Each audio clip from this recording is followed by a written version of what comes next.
name is Liz Partsch. And I'm Paul Rowley. And welcome to Farm and Dairy's Weekly Rundown. Where we will be giving you yet another rundown of all of the news that happened this week. Yeah. Oh, cool. And can I just... Yay! Yeah. Wow. That was really loud. Yeah, that was really loud. So it turns out to our curious listeners, because we have announced in several episodes that the sound effect button panel seemingly just stopped working. And it is because to my wandering eye, when I was looking at the board, I realized that the mute button was illuminated. They're all illuminated, like all the buttons that you can't see them. But that one was like extra bright. And I was like, what if? And I clicked it and then now everything works again. So, yeah. That's how it works. Exciting stuff working again. I investigated Once and again. I solved the mystery. So awesome. Yeah. Cool. Well, I think I'll kick us off with some stories this week, Cool. Paul. Okay. Did you know that local beef belongs in local schools?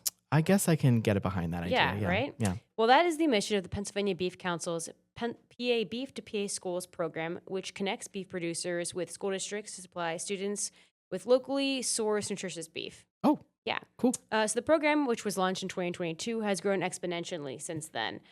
Last year, the program went from servicing 32 school districts to 120. Well, that's a big jump. Yes, and supplying 133,000 pounds of beef to 220,000 students in 48 counties across Pennsylvania. Wow. And for that, just for your information, that is 70% of the state. Oh, my goodness. Yes.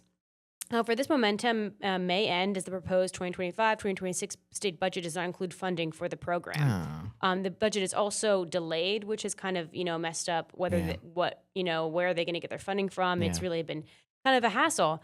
So last year the budget included an extra $800,000 for the agriculture excellence beef line item. So that means that $3,000 of that funding was given to the Pennsylvania Beef to PA Schools program, which helped them expand the program so much. You know how you said wow to them going from 32 to 120. That was possible through that additional funding that was in the budget last year.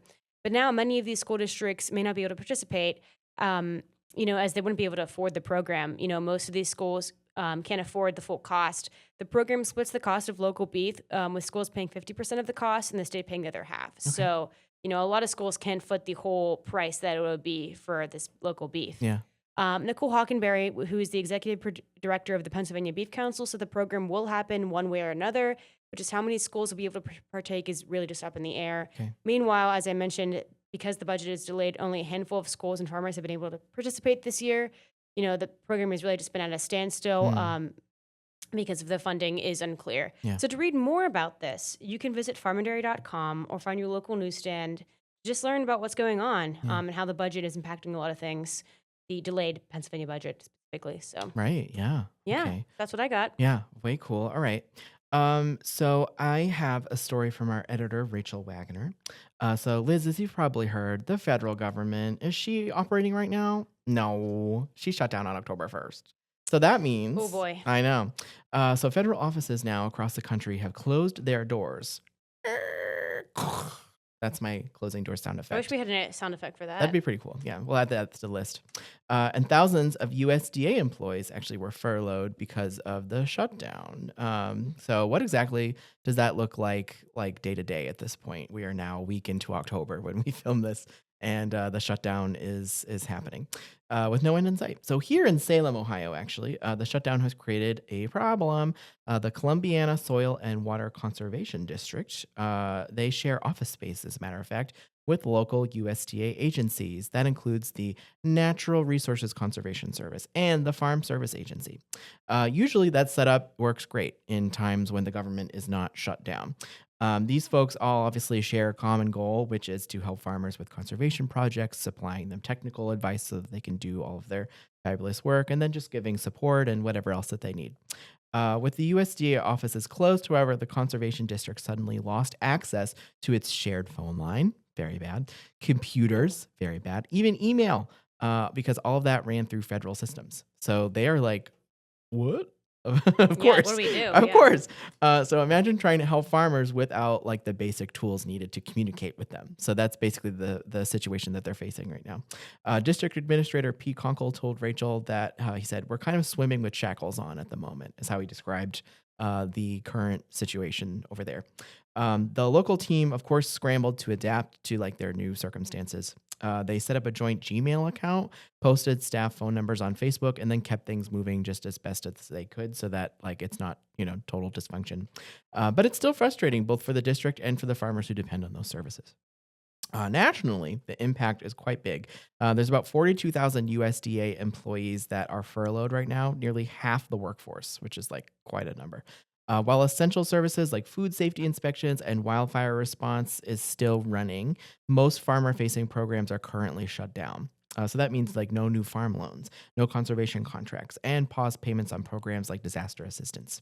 Farmers are still expected, meanwhile, to make loan payments on time. But if you are a farmer and you are hoping to start something new, you are at the moment out of luck until Congress gets its act together. So the bottom line right now is that the government shutdown is not just a political standoff in Washington. It also has ramifications for farmers all over, including in Columbiana County and across the country. And I guess we'll just keep an eye on this to see what comes next, and hopefully bring you the news that the shutdown has ended. So that's the hope, right? Yeah. Well, this week I wrote about the life and legacy of Drew Amenko Ross that he left behind. Ross, aged 30, he died on September 17th in September from a sudden illness on his farm, Ross Farms, in 84, Pennsylvania. I actually had the privilege of meeting Ross once when I was covering Running of the Wolves event last year. So I didn't really get to know him very well, but just based for the story, I talked to some of his family and friends and just people that he worked with, and they really just painted this great picture of him. So Ross was the 6th generation owner of Ross Farms. Wow. That's a century farm raising heritage sheep and other livestock in Washington County, Pennsylvania. He also was involved in numerous Washington County community events, which included the annual Running of the Rules event, where sponsored sheep run down Main Street in downtown Washington. He supplied those sheep and raised the sheep for that race. And so throughout his life, he was just really an advocate for his local community and agriculture. From a young age, Ross was just really enthralled with Ross Farms, the farm that his family owned. So even but the point that by the time he graduated from high school in 2013, he was ready to start taking it over. Yeah. Ross would eventually fully take over the farm in 2018, but wouldn't just stop there with the farm. They originally and still sell wool products, but he would expand this to also selling lamb, meat products on the farm. So, and then he would also open up like a farm fresh food store. He would do a lot on that kind of front, going to farmers markets, really just advocating for local agriculture. Yeah. And then he was also really involved in the community. He volunteered for so many events hosted by the Washington County Historical Society. So, in the story, as I said, I talked to some of the family and friends who really just remembered him for his advocacy, which was focused on inspiring really this next generation of farmers. That's what his big focus was, is carving this space, right? Clay Kilgore, who worked with Ross often, he's the executive director of the Washington County Historical Society, really put it best. When talking about him, he said, some people are born with an idea that they want to leave a place better than what they came into it, how they came into it. And that was true, Kilgore said. It wasn't just for him. He wasn't volunteering and helping out so he could be praised. In fact, he often was behind the scenes and didn't promote himself. Wow. He wanted to make the community better, and he wanted it to be better for the next generation and the generation after that. Yeah. He really just, what an incredible person that was taken way too quickly. So to read really all about Drew Ross and the legacy he left behind and the people and how they remember him in his life, you can go to farmandairy.com and read all about that, or find paper and read it in the paper this week. So. Yeah. I'm sure it's a really touching tribute, so I'll have to check that out myself. Yeah. Wow. Well, Liz, I don't have to tell you that in Ohio, there's one animal that stirs up a lot of conversation, and it's none other than the white-tailed deer. All right. They're kind of pop star coded in that way. The white-tailed deer, prolific, always being talked about. Life of a doe girl, if you will. Oh yeah, doe girl. Yeah. For hunters, however, they're a very nice prize, whether it's the satisfaction of harvesting a mature, like buck head with antlers, like for your wall, or what Levi Mercer, the author of our Dirt column this week, describes is the, I guess, just wonderful flavor of venison from a young doe. I have never tasted deer before, but I'm going to take it from Levi that it's quite delicious. For farmers, the story is obviously a little bit different. Hungry deer can spell a lot of trouble for already stressed crops that are, and obviously submerged by floods or dried out by drought and experience tough winters. The deer can be an added like pain in the neck for farmers that are dealing with all of those calamities already. And on top of that, we're not even getting good pop music from white-tailed deer. Like I actually had a deer experience recently where I was actually very close to hitting this little deer, and thank goodness I didn't, and the deer moved on. But you got a nice little pose though from the deer in the middle of the road. Oh, they're really good at posing. They are, and kind of like a little smirk, like, and I thank goodness I didn't hit this deer because I never would have forgiven myself for it. But oh my goodness, yeah, they're troublesome, but they're also quite fun. So while hunters might, wish for more deer, farmers obviously do not. The tug of war, really that this has been playing out for centuries in Ohio, as Levi writes, and it shaped the history of wildlife conservation in the state. Today, Ohio's deer population is estimated to be around 800,000, which is quite a large number. That's a lot. Yes, according to the Division of Wildlife. That number goes up and down with the weather, birth rates, and then, as you know, no doubt about, outbreaks of diseases like the hemorrhagic diseases in the Southeast. Yeah. You've written a lot about that. And so here's the thing, though. Despite these bumps in the road, deer have actually survived much more difficult challenges over the past millennia or so, a million of years. So let's rewind for a moment. Fossil records would tell us that the white-tailed deer first appeared around 2 to 5 million years ago in this part of the world. By comparison, modern humans have only been around for about 300,000 years. And after the last ice age ended, roughly 11,000, 12,000-ish years ago, Levi writes that deer finally moved into Ohio around that time. So it was much more northern than they were. For thousands of years, they were really essential to the survival of predators and people alike. Indigenous tribes depended heavily on deer for food, clothing, and tools. Back then, they would roam Ohio alongside elk, bison, black bear, and even mountain lions. After European settlers arrived, however, a lot of that picture changed. And by the late 1700s, forests were being cleared for farmland and homesteads, and then deer were being hunted heavily for foods and their hide. By about 1909, the once thriving white-tailed deer population in Ohio was almost completely wiped out.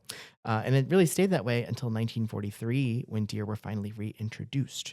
Now, what helped make their comeback possible was a key piece of legislation, one that I am not going to reveal right now because you are going to have to check out the full column to get the scoop on how deer were brought back into the fold in Ohio. So definitely an interesting read, and we're very appreciative. So check it out. I'll say that's really cool that he looks back at like just this history Yeah. of deer in the region, even like that far, and Yeah. then like kind of, I didn't really know that deer, are kind of wiped off, Right. Broad wiped off scope. of the state of Ohio Right. for a while. It's Yeah. it's crazy. Yeah. Check it out. Yeah, sounds like a cool story. Yeah. Well, Paul, soybean farmers could be in a lot of trouble Uh-oh. as President Donald Trump works on striking a trade deal with China for soybeans, while at the same time planning an aid package for soybean farmers to kind of help them survive China's boycott if it continues. Oh, okay. So to give you a backup, China has been the biggest foreign buyer of American soybeans for many years and last bought American soybeans in May.